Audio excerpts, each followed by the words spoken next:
Hey, good morning, Westplex. Steve Casper in the studio alongside Mr. Nutrition himself, David Gall. And just remember, this program airs 2 times every weekend on 100.7 FM. It airs at 8:30 to 9 every Saturday before Kelly Lamb, Deliciously Alive, 8:30 to 9 on Saturdays. And again at 10 a.m. Every Sunday after the Jim Beck Gospel Hours. So you can always remember that. It's 10 a.m. on Sundays and 8:30 to 9 on Saturdays. Westplex Radio, David Gall has got a very, very great guest. Is going to be with us. Great, meaning, knowledgeable, and as always, a very good guest on this program. What about nutrition? Westplex 100.7 FM. David? That's right, Steve. And let's remember, everybody, that this program is not intended to diagnose, cure, treat, or prevent any diseases. And we always want everybody to remember to speak to their healthcare practitioner before engaging in any changes to their diet, exercise, or supplements. And Bruce, this is Bruce Topping of Garden of Life. I'm really excited to have you on the show, Bruce. Thank you for having me. And Bruce is a national educator with Garden of Life. He's been around for a number of years in our industry. Bruce has actually worked in a really famous health food store in Columbia, Missouri, and that's where he really got his start. Bruce, why don't you tell us a little bit about your background? Yeah, so you pretty much nailed it. I'm one of those kids that grew up in the health food biz, eating the carob and bagging up the bulgur wheat and, chopping down all the recycling. And over the years, I got really fascinated with sort of the biochemistry, sort of the academic side of what we do. It's such an amazing place to be in the health food store. And over the years, I started, I really thought I was going to be a pharmacist for a while and thought I would learn more about drugs. And so at this point, I really am no longer, pursuing that path, but I feel like I have a great handle on some of those big controversies out there when it comes to the science and how it relates to nutrition and diet, and it's just riddled with controversy out there. Boy, that's definitely a truth. And Bruce, I remember we first met at a educational event that Garden of Life put on a couple of years ago that members of our staff went to, and you were the trainer. And I remember that you really focused on cultured and fermented foods, and that's one of Garden of Life's main categories, is that they produce a lot of really excellent probiotics, supplements that involve incorporation of probiotics as well as cultivated factors. So, Bruce, tell us a little bit about how your background and your interest in fermented and cultured foods, how that led into Garden of Life.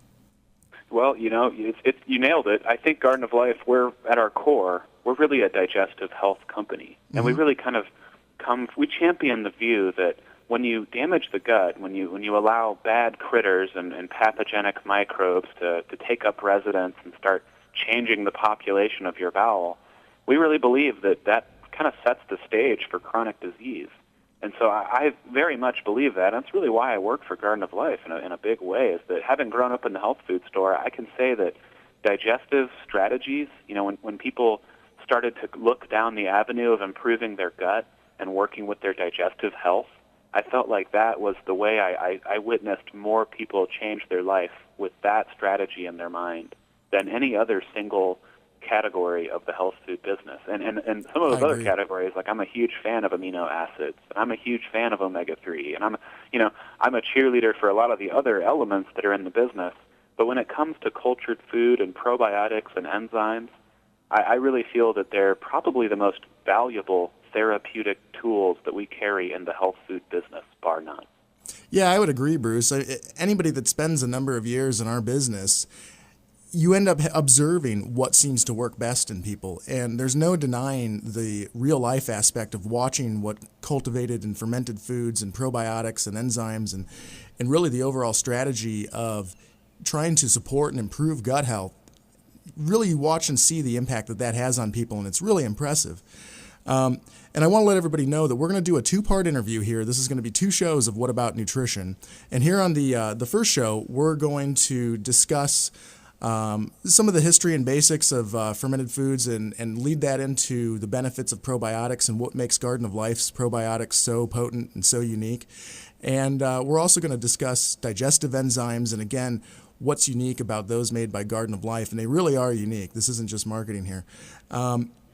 And we would also like to touch on cultured vitamins vitamin code vitamins and raw nutrients. And then in the second show that we're going to be doing, which will be airing the week after this one, we're going to discuss raw protein powders, raw meal, cultured food products like that Garden of Life really specializes in. So Bruce, I guess let's transition back and lead into our probiotics here. So we've done other shows where we've discussed probiotics.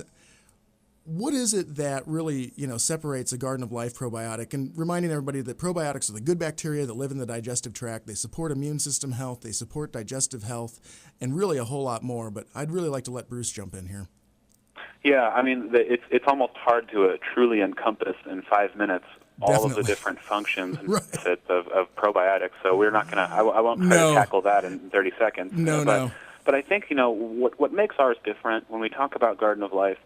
We really sat down and tried to create what we felt was the most therapeutic agent out there. In other words, there's a lot of great probiotics in the market, and we're not certainly saying that we're the only game in town for healing. But when it comes to this marketplace, a lot of them are kind of formulated about price point. They're really looking at trying to, for instance, one of the things that we talk about with our line called raw probiotics is that the word raw is really more about how they're manufactured. It's not so much the lack of heat. Most people, when they hear the word raw, they think, oh, well, that means uncooked. Sure. Certainly true here, but we're actually talking more about the use of carriers and processing aids. And, out in the industry, companies cut all kinds of corners in terms of stability testing, in terms of what types of drying agents. They call them desiccants, things that dry, make sure there's no moisture in the pill. Really looking at the packaging itself, that's why we use glass. If you use plastic, you let moisture through. They call it vapor transference. The idea that over months or a year you'll have moisture getting through the plastic polymers that are, as it's sitting in the fridge. And then beyond that, it's we don't standardize. That's one of the big differences. When I talk about processing aids or carriers, what those really are things like, filler, things like potato starch and maltodextrin and cellulose or silica. And if you look around the market, you'll see pretty much every manufacturer uses these in order to control and sort of save the company money and allow them to be all uniform and standardized. And we don't do that. Well, that's a great point, and that kind of ties it back into, I know the founder of Garden of Life, Jordan Rubin, has this philosophy of staying as close to nature as possible and as close to how things were traditionally done. That might even be a more accurate way to say it. And I know he's done a lot of research on Eastern European fermented foods, kefir, Bulgarian yogurt, etc.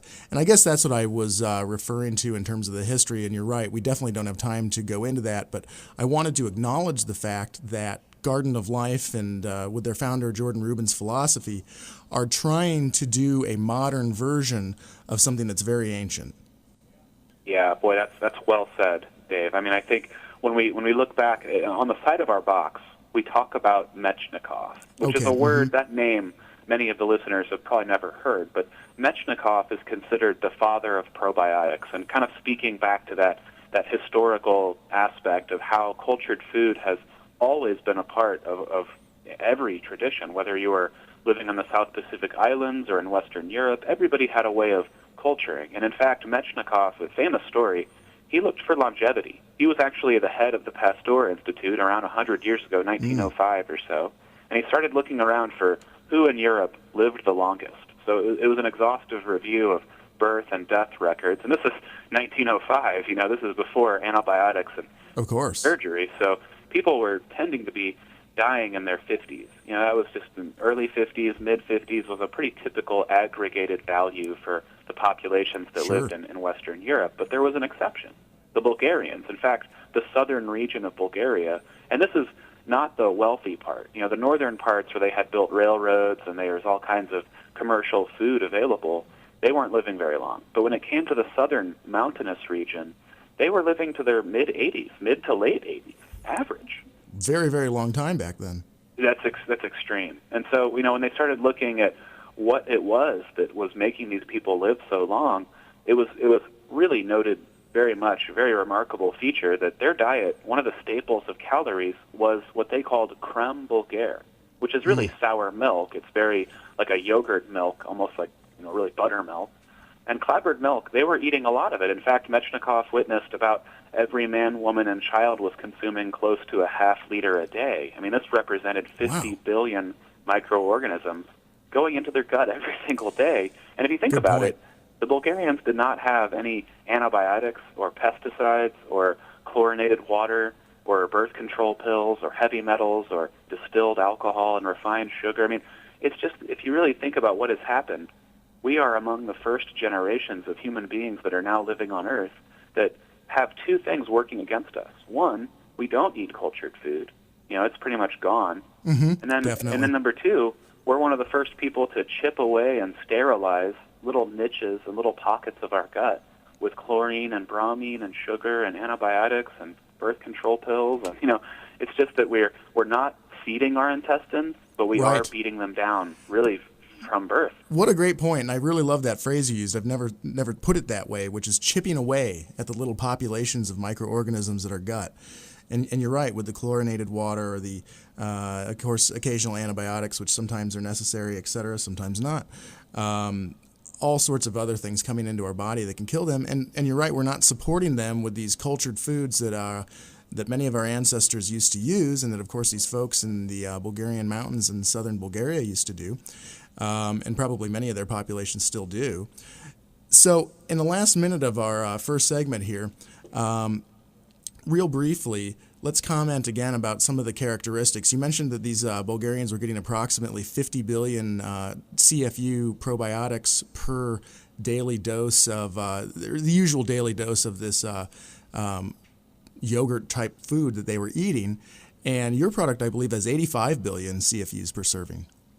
Well, actually, it has a heck of a lot more than that. But what we print on the box is for the expiration. That's right. We don't do what most companies do. A lot of times, companies will take a snapshot and they'll print a label claim, and then they'll ship it out the door and say, "Well, we hope they're viable." And then 2 years later, we don't know, but we hope so.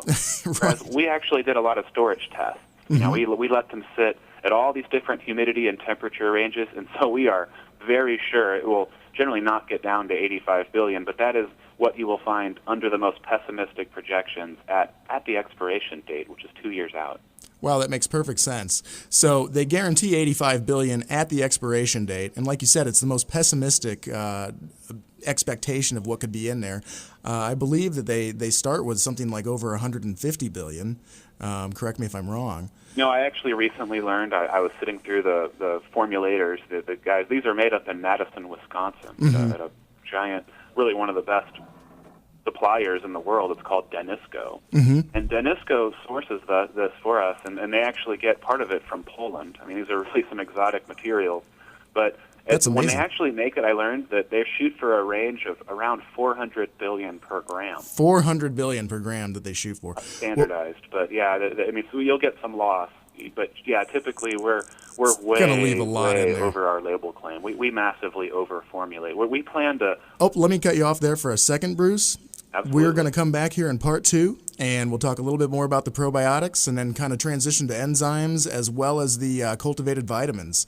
So this is with David Gall with What About Nutrition with Bruce Topping, and we'll be right back.